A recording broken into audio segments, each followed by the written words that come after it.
everyone for being here this afternoon. As we all know, Ohio is the heart of it all politically. We are the most important swing state in the entire country. And more than anyone else, we really need to lead because the spotlight is on us. Instead, we're leading in all the wrong things. And thousands of Ohioans' votes are being illegally and needlessly rejected. Ohio leads the country in the number of provisional ballots cast. We're fourth. In 2008, we had nearly 205,000 of these ballots, and we had even more in 2012. This means that hundreds of thousands of Ohioans' votes hang in limbo and face extra scrutiny before they can be counted. We also lead the country in rejecting provisional ballots. In 2008, 1 in 5 provisional ballots was eventually rejected. Here are the top 5 most alarming problems with Ohio's broken provisional ballot process.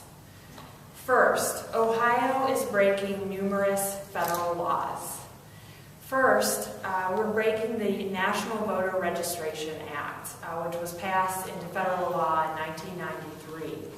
The NVRA requires us to count certain ballots that were cast in the voters, certain provisional ballots that were cast in the voters' former congressional district and county.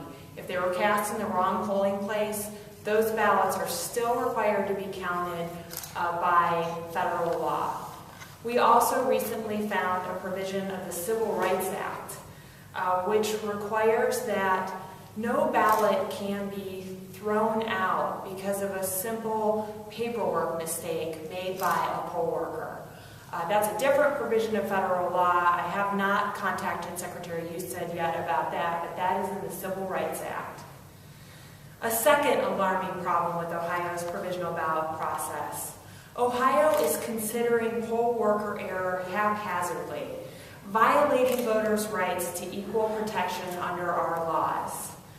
One of our observations that occurred in Tuscarawas County was that boards are willing to consider poll worker error in some instances, maybe where a form was missing from the provisional ballot, but not in others, such as when a poll worker may have made a mistake on paperwork, or when blank manila envelopes were used by poll workers accidentally for provisional ballots rather than the provisional ballot envelopes, which contain all the necessary paperwork. Those ballots were thrown out where poll worker error was made in most instances, but not all, and that's an equal protection problem under our Constitution.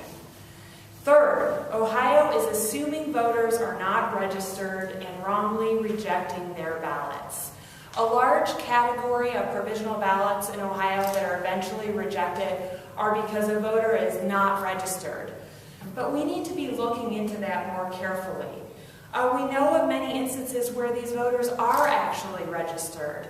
And the possible problems include that the voter was improperly purged from the voter registration database, that the voter's registration was lost. Perhaps they registered to vote at a library, a designated location to register to vote, but their form never made it to the Board of Elections. Or that the voter wasn't found in the database because of a data entry error, either when the registration form originally went in or when we had the provisional ballot and were searching for the voter to count their ballot. Those are all grouped in not registered, and we have no system in place in Ohio to address this problem other than to disenfranchise eligible voters. Fourth, Ohio is requiring more information than is legally necessary on provisional ballot envelopes and rejecting those ballots when the envelope is incomplete. Secretary Husted mandated a form via directive before this election requiring the same legally required fields to be filled out by the voter in different places on the envelope. So the same fields were in multiple locations on the envelope.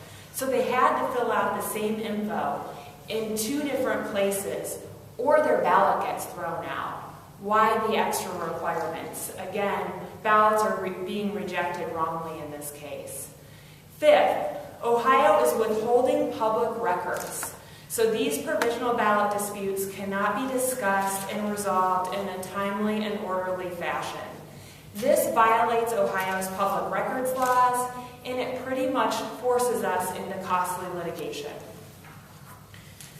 So these are the top 5 most alarming problems with Ohio's broken provisional ballot process. We are calling on Ohio Secretary of State John Husted to immediately address these problems so Ohio can avoid costly litigation and Ohioans' votes will rightfully be counted.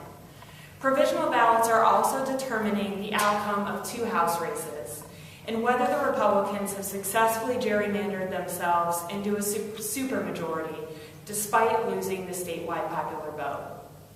The stakes are very high with this provisional ballot crisis, and Ohioans' rights are in the balance. Let's work together, fix these problems, and count the votes. Thank you.